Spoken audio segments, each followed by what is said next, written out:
garden. Last week we learned about what a texture is, and that it's something that feels a certain way or looks like it feels a certain way. Today we are going to create what's called a texture rubbing.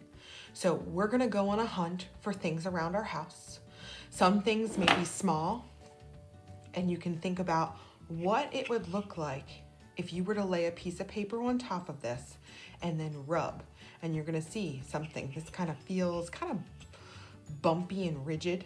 I've got my dinosaur here, definitely feels kind of bumpy and rough. I even have this little box, I'm going to check it out. It's got this really cool engraving on it that kind of feels kind of grainy.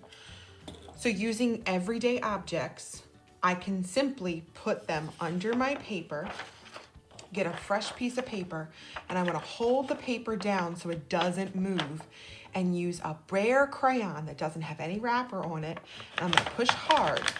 And as I push hard and I rub, the texture of that Lego block kind of comes out a little bit.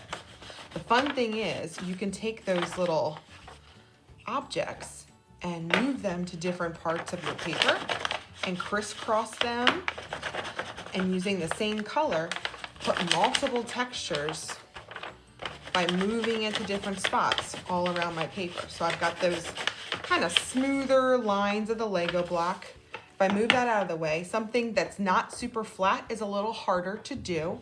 So I'm gonna find a good spot on this dinosaur. I'm gonna kind of hold my paper down and rub, and look at that awesome bumpy texture that starts to pop up.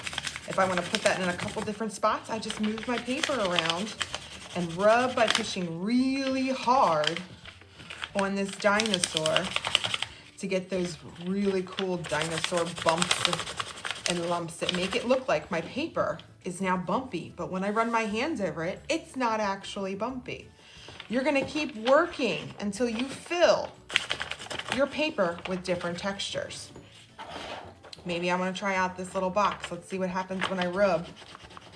You can see the grain of the wood on the box. Maybe doing different sides of the box might get me a different look. You can start to see the different images that pop up.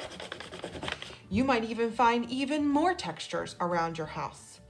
So go on a texture hunt. Let's see what Mrs. Hops found around her house today, too.